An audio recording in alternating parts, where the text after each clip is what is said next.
विद्युत लैंप जिसका प्रतिरोध 20 ओम है, यानी 20 ओम, ये तो विद्युत लैंप है आपकी जिसका प्रतिरोध दिया हुआ है 20 ओम, तथा एक 4 ओम प्रतिरोध का चालक दिया है, यानी 4 ओम ये है, ये कोई चालक है। 6 वोल्ट की बैटरी लगी, बैटरी कितने वोल्ट की है? 6 वोल्ट की है। बैटरी से चित्र में दिखाया गए अनुसार संयोजित जोड़ा गया, इसके अनुसार ये एमीटर लगा, धारा का मात्रा याद रखना, धारा को मापने के लिए क्या लगाते हैं? एमीटर। ठीक, तो ये एक याद रखिएगा। परिपथ में कुल प्रतिरोध निकालना है और परिपथ में प्रवाहित धारा निकालनी है और विद्युत लैंप तथा चालक के सिरों पर विभवांतर अलग अलग, क्योंकि ये श्रेणी क्रम में देखिए धारा का मान एक समान होगा, जो आई यहाँ पर धारा है वही धारा यहाँ है। धारा पूरे परिपथ में श्रेणी क्रम में एक समान रहती है, लेकिन ये होगा V1 विभवांतर हमारे पास, याद रखिएगा, और ये होगा हमारे पास V2 विभवांतर। इस बार दोनों में अलग अलग हमें क्या निकालना है? विभवांतर निकालना है, इसको बहुत अच्छे से याद रखना है। धारा सब में बराबर होगी। ये है हमारे पास, ये ले लीजिए R1, इसको ले लेते हैं हम R1।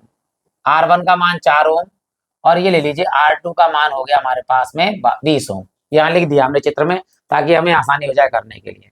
चलिए यहाँ भी लिख देते हैं। R1 यानी पहला प्रतिरोध दिया है हमारे लिए, ले लिया है हमने 4 ओम, और R2 दूसरा प्रतिरोध ले लिया हमने कितना? 20 ओम। और देखिए ये दोनों कौन से क्रम में है? श्रेणी क्रम में है, तो श्रेणी क्रम में यहाँ लिख देंगे R1 व R2 श्रेणी क्रम में है, श्रेणी क्रम में है। तो तुल्य प्रतिरोध क्या होगा? देखिए तुल्य प्रतिरोध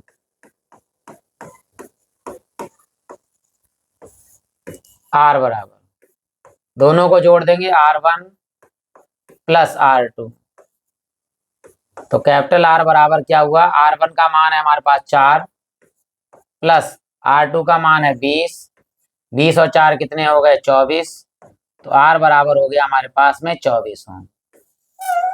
ये हमारे पास तुल्य प्रतिरोध यानी आंसर आ गया। अब आगे देखिए विभवांतर कितना दिया हुआ? विभवांतर दिया हुआ है 6 वोल्ट, विभवांतर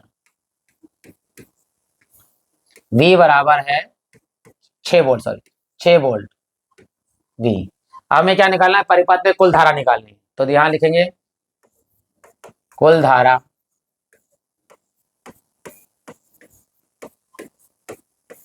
I बराबर, सूत्र होता है हमारे पास में V बटे R।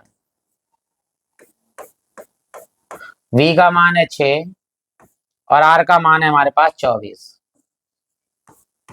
तो 6 कम 6, 6 चौक 24, तो धारा हमारे पास आ गई है 1/4 एम्पियर।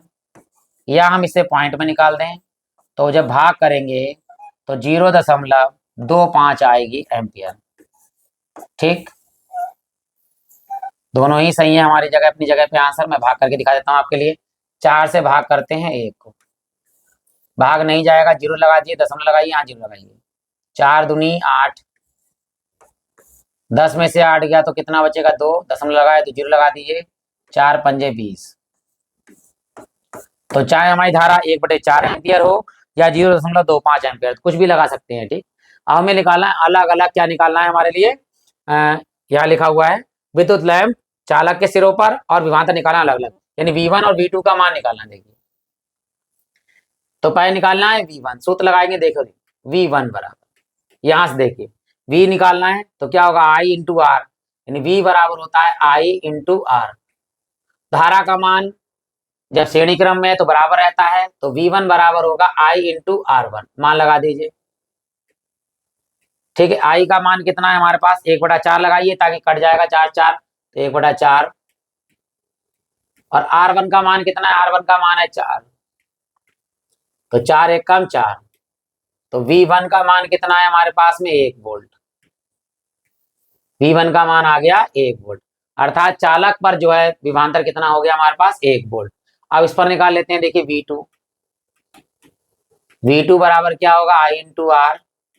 श्रेणी क्रम में I का मान तो I रहता है, लेकिन R2 हो जाएगा यहाँ पर, तो V2 बराबर I का मान 1/4 और R2 का मान कितना है? R2 का मान है 20, तो यहाँ 4 से काटेंगे, देखिए 4 पंजे 20। V2 बराबर कितना हो गया हमारे पास में? 5 वोल्ट। अब ध्यान दीजिए कुल वोल्ट भी बराबर होना चाहिए विभवांतर, यहाँ V1 है हमारे पास 1 और 5 कितने होगा 6, और बैटरी का कुल विभव कितना विभवांतर वो भी 6 है। इसका मतलब आंसर हमारा बिल्कुल सही है। आशा करता